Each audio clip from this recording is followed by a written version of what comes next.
Computer එකේ speed එක වැඩි කර ගන්න පුළුවන් ටූල් එකක් කියලා දෙන්නද? ඉතින් මට කරන්න තියෙන පුංචි වැඩක් මෙන්න මේ දේ try කරන්න. ඔය ඉස්සෙල්ලාම Windows එකත් එක්ක මේ window key එකත් එක්ක R press කරන්න. එතකොට ඔයාලට මෙන්න මේ වගේ window එකක් එනවා. මේකට අපි කියනවා run එක කියලා. මෙතන ඔයා type කරන්න percentage mark එක ඊට පස්සේ TEMP නැවත percentage mark එක click කරන්න. මෙන්න මේ විදිහට ඒකල්ලා ඕකේ කරන්න.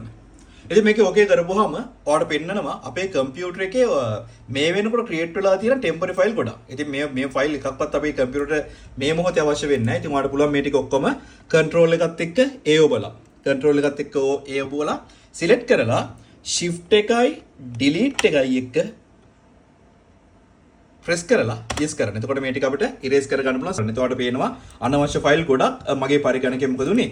මැකිලා යාමක් සිදු වෙනවා. ඉතින් ඒ විතරක් නෙමෙයි තව කෝඩ් එකක් තියෙනවා. අනිත් කෝඩ් එක තමයි ඔයා නැවත Windows එකත් එක්ක R click කරන්න. Windows එකත් එක්ක R click කරන්න. මෙතන type කරන්න වෙන්න මේ වචනේ. PREFETCH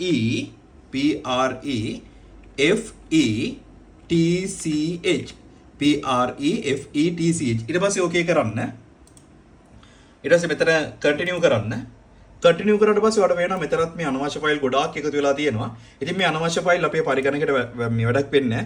කන්ට්‍රෝල් එකත් එක්ක ඒ ඔබල ඔක්කොම එකපාර සිලෙක්ට් කර ගන්න පුළුවන්. ඉන් පස්සේ shift එකත් එක්ක delete ඔබලා මේ ටික permanently delete කරන්න පුළුවන්.